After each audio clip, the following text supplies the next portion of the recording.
बिस्मिल्लाहिर्रहमानिर्रहीम। अस्सलाम वालेकुम नाज़रीन, आप यूट्यूब चैनल देख रहे हैं। मैं इमरान खान हूँ। पाकिस्तान में पेट्रोलियम मसनूआत की कीमतों में हर रोज़ इजाफा हो रहा है। पहले ये इजाफा 15 दिन के बाद होता था, उससे पहले एक और फार्मूला हुआ करता था, लेकिन अब रोज़ाना की बुनियाद के ऊपर पेट्रोलियम मसनूआत की कीमतें तब्दील की जाती हैं और ज़्यादातर कीमतें बढ़ रही हैं। एक आध दफ़ा 35 पैसे कम किया गया, लेकिन जो बढ़ाया गया वो आपके सामने है। इस वक्त जो पिछले 4 दिनों के अंदर पेट्रोलियम मसनूआत की कीमतें बढ़ी हैं, यानी 17 जुलाई को जुम्मे वाले दिन, फिर पीर वाले दिन, फिर मंगल वाले दिन, फिर बुध वाले दिन, तो ये जो लगातार कीमतें बढ़ते बढ़ते पहुंच गई हैं 4 एक दिनों के अंदर, मजमूई तौर पे पेट्रोल की कीमत ₹16.5 बढ़ा दी गई है और डीजल की कीमत लगभग ₹52 बढ़ा दी गई है।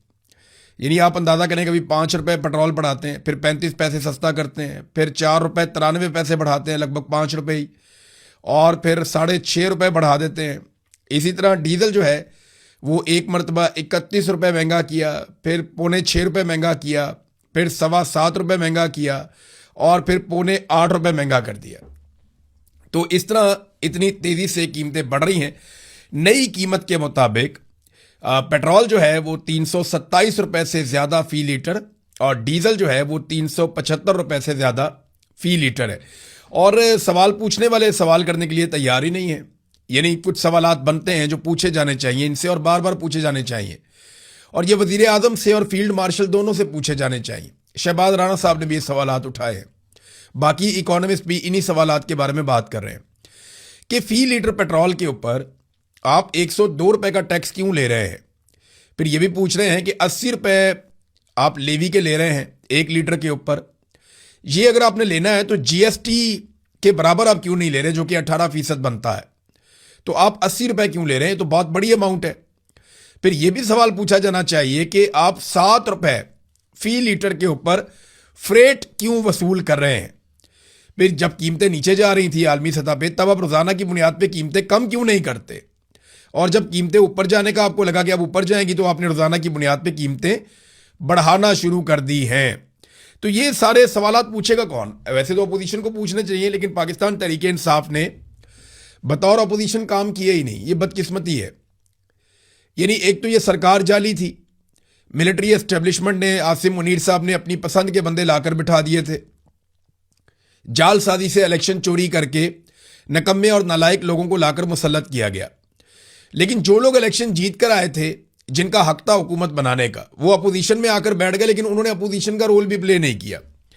मिसाल के तौर पे पेट्रोलियम मसनूआत की कीमतें रोजाना बढ़ती हैं, आपको कहीं पे अपोजिशन नजर आती है? नहीं। बिजली की कीमत अक्सर बढ़ती रहती है, और बढ़ते बढ़ते ये हो गया कि 4 गुना कीमत हो गई बिजली की, और बिजली नापैद भी हो गई। कोई है पूछने वाला? कोई पूछने वाला नहीं है। गैस की कीमतों को पर लग गए, किसानों को तबाह बर्बाद कर दिया, गंदम का बहरान पैदा कर दिया, मजदूर तबाह हो गए। बजट के अंदर जो तबाही फेरी गई उसके ऊपर किसी किस्म की कोई बात नहीं हुई। पाकिस्तान की मईशत के ऊपर अपोजिशन बात करने को तैयार नहीं है।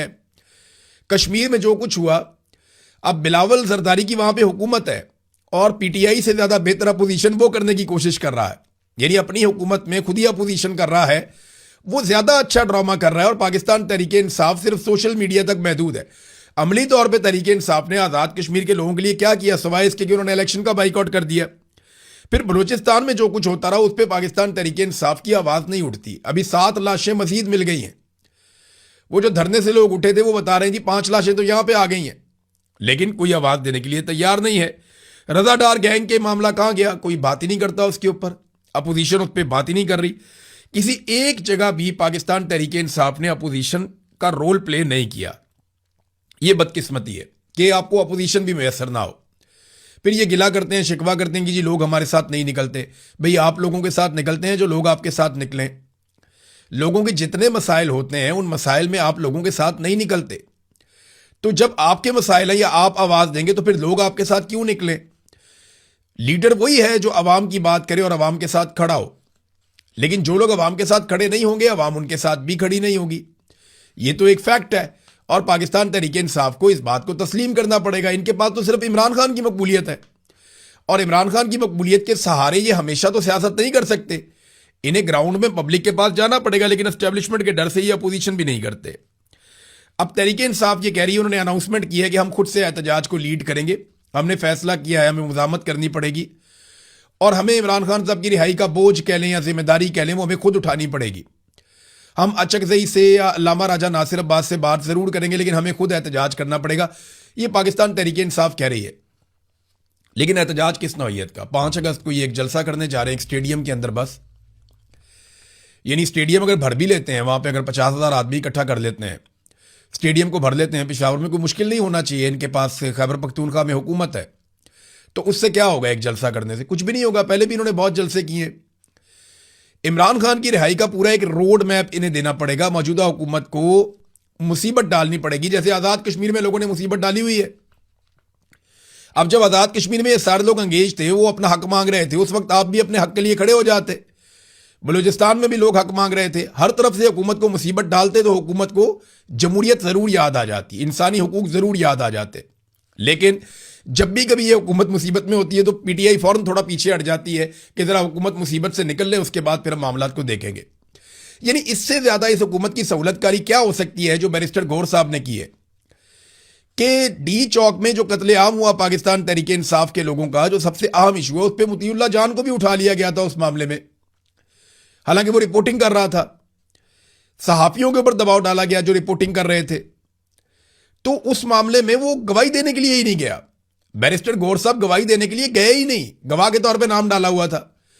और कई लोग और भी हैं, सुहेल अफरीदी भी है, शफीउल्लाह जान भी है, इसके अलावा अली अमीन गंडापुर का नाम होना चाहिए था, वो नाम ही नहीं है।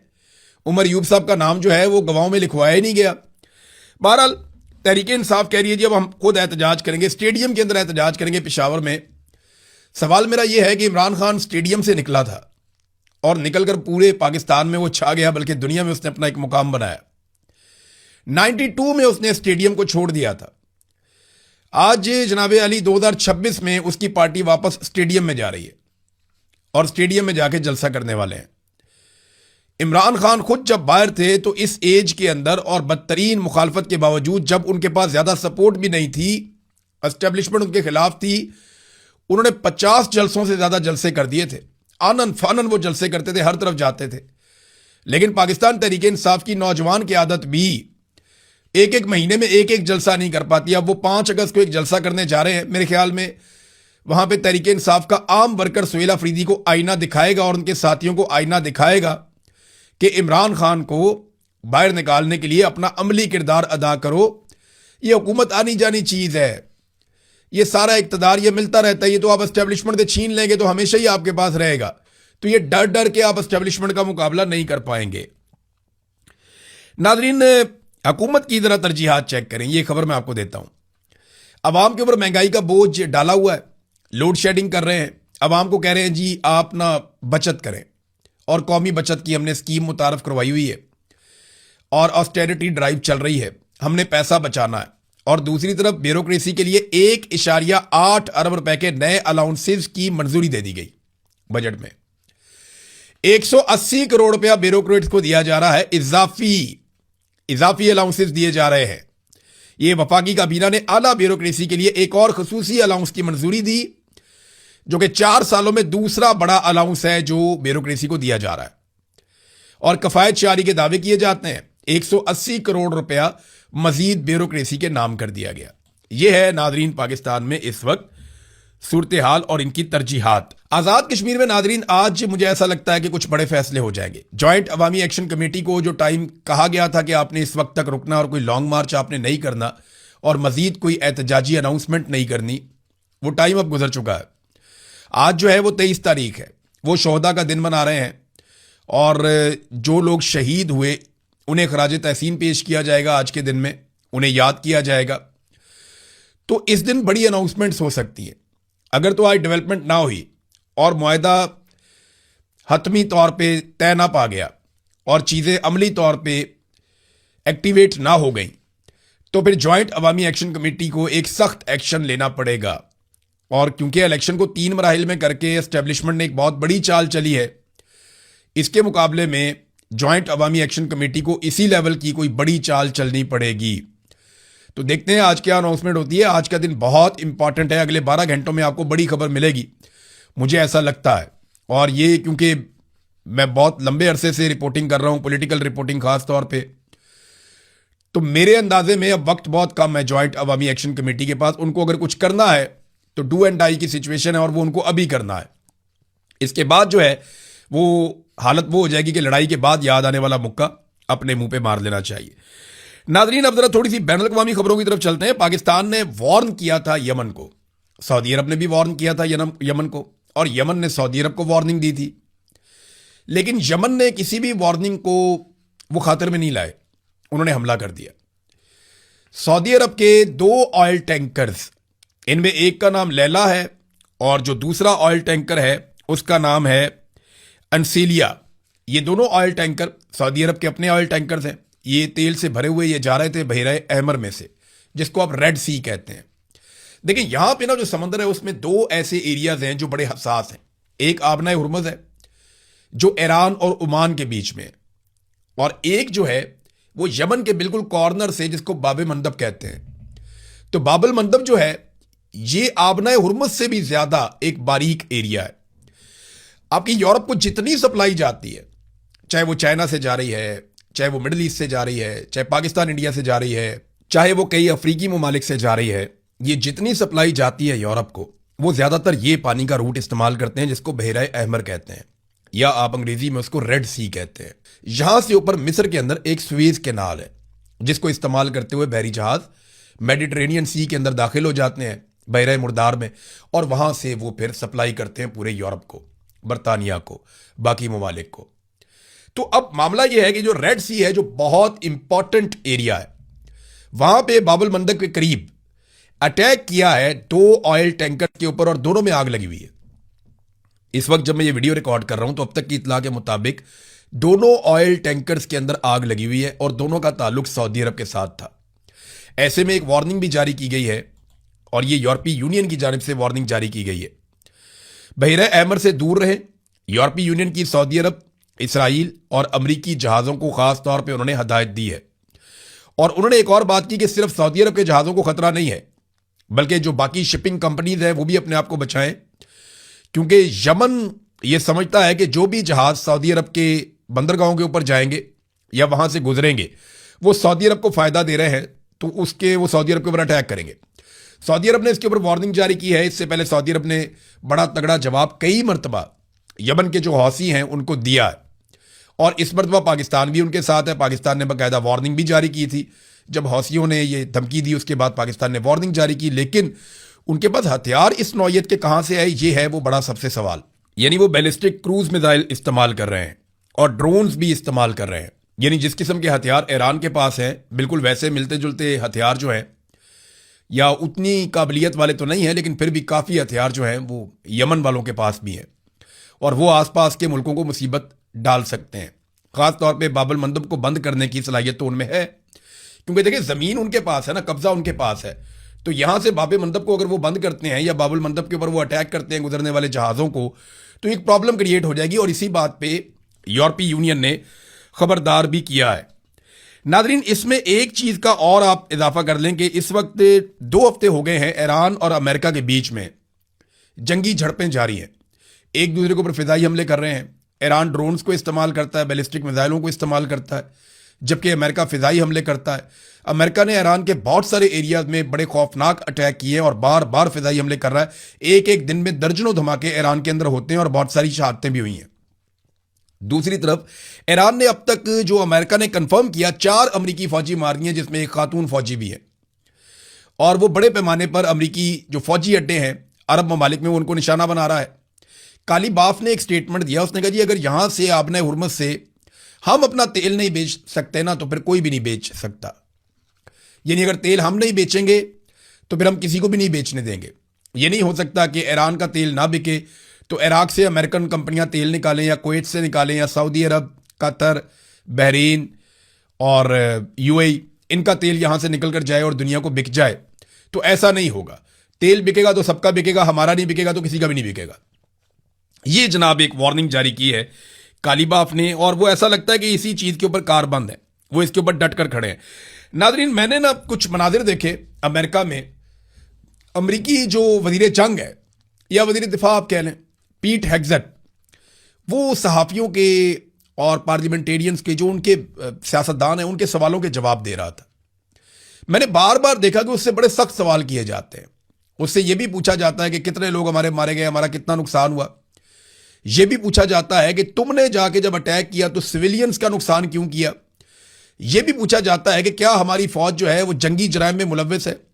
फिर यह भी पूछा जाता है कि जनाब हमारे कितने हथियार रह गए हैं और कितने हथियार इस्तेमाल हो गए हैं। यह भी पूछा जाता है कि जनाब आप कितना खर्चा कर रहे हैं अमरीकियों का इस जंग के ऊपर। और मैं हैरान होता हूं कि वो वहां पे जवाब देने पर मजबूर होता है। अमरीकी वजीर जंग इन बातों का जवाब देता है। वहां कोई नहीं कहता कि यह सवाल करने वाला गद्दार है, वहां कोई नहीं कहता कि सवाल करने वाला बागी है, वहां कोई नहीं कहता कि दुश्मन का एजेंट है, दुश्मन के साथ मिला हुआ है। अमेरिका में यह ट्रेंड नहीं है। हाँ, डोनाल्ड ट्रंप इक्का दुक्का बार ऐसी बात कर देते हैं, लेकिन ओवरऑल अमेरिकन सिस्टम हमें यह बता रहा है कि आप कोई भी सवाल कर सकते हैं। इंडिया में देखें नौजवान निकले, कितनी बड़ी तादाद में निकले। इंडियन फौज के पास, उनकी पुलिस के पास भी राइफलें हैं, गन्स हैं, पिस्टल्स हैं, और उनके पास भी बड़े अच्छे हथियार हैं, वो इस्तेमाल भी करते हैं जंग में, लड़ाई में। लेकिन आप देखें उन्होंने किसी नौजवान को गोली नहीं मारी। इंडिया के पास भी रॉ नाम की एक इंटेलिजेंस एजेंसी है, उन्होंने जबरी तौर पे लापता नहीं किया अपने नौजवानों को। अच्छा, वो भी चादर और चार दीवारी का तकद्दुस पामाल कर सकते हैं, उनको भी सीढ़ियां चढ़नी आती हैं, दीवारें क्रॉस करनी आती हैं, फलांगना आता है, मार कुटाई वो भी कर सकते हैं। लेकिन उन्होंने लोगों के घरों के ऊपर हमला नहीं किया, लोगों के घर नहीं तोड़े, लोगों के बेडरूम्स के अंदर नहीं घुसे, जबरी तौर पे गुमशुदा नहीं किया और जबरदस्ती प्रेस कॉन्फ्रेंसेस नहीं करवाई। कितना फर्क है। और हमारे टाउट्स जो हैं वो ये कह रहे हैं कि जनाब इंडिया कितना जुल्म कर रहा है नौजवानों पे। ओ भाई, जो पाकिस्तान ने जुल्म कर दिया, पाकिस्तान की रियासत के अंदर जो जुल्म हो गया नौजवानों के ऊपर, उसका तो अशरे अशीर भी इंडिया में नहीं हुआ। ये जो अभी खेल खेला जा रहा है, या जो अभी सारा एपिसोड इंडिया में हो रहा है, इसको आप जुल्म कहते हैं। तो फिर जो पाकिस्तान में हुआ उसको आप क्या कहेंगे। देखिए, मैं कोई इंडिया की हिमायत नहीं कर रहा, मुझे बड़ी खुशी है नौजवान खड़े हुए हैं, और मैं चाहता हूं पाकिस्तान में भी ऐसे ही खड़े हों। जब ये श्रीलंका में खड़े हुए थे, हमें तब भी अच्छा लगा था कि ये जो पॉलिटिकल पार्टीज आकर मुसल्लत हो गई हैं और उन्होंने अपनी एस्टेब्लिशमेंट कायम कर ली है, इनसे जान छुड़वानी चाहिए। खित्ते के नौजवानों का हक है आगे बढ़ने का। मैं सपोर्ट करता हूं जो काकरोच जनता पार्टी के नौजवान कर रहे हैं उसको, बिल्कुल। लेकिन इंडियन गवर्नमेंट ने उनके साथ वो नहीं किया जो पाकिस्तानी गवर्नमेंट ने पाकिस्तान के लोगों के साथ किया। मारंग बलोच, ईमान मजारी आपके सामने दो मिसालें हैं। बहुत सारे ऐसे लोग हैं जिन्हें जबरी तौर पे लापता किया गया। अहमद फरहाद किधर है, अब कौन जानता है। सहाफियों को बकायदा इंटेलिजेंस एजेंसियों के बंदे आकर जेलों के अंदर धमकाते रहे कि खबरदार आज के बाद अगर तुमने नाम भी लिया तो, या खबरदार आज के बाद तुम हमारी मर्जी या मंशा के बगैर कोई खबर देने की कोशिश भी करो तो। ये हालात हैं नाज़रीन पाकिस्तान में, तो इसलिए तनकीद तो बनती है। अब तक के लिए इतनी, अपना ख्याल रखिएगा, अपने चैनल का भी। अल्लाह हाफ़िज़।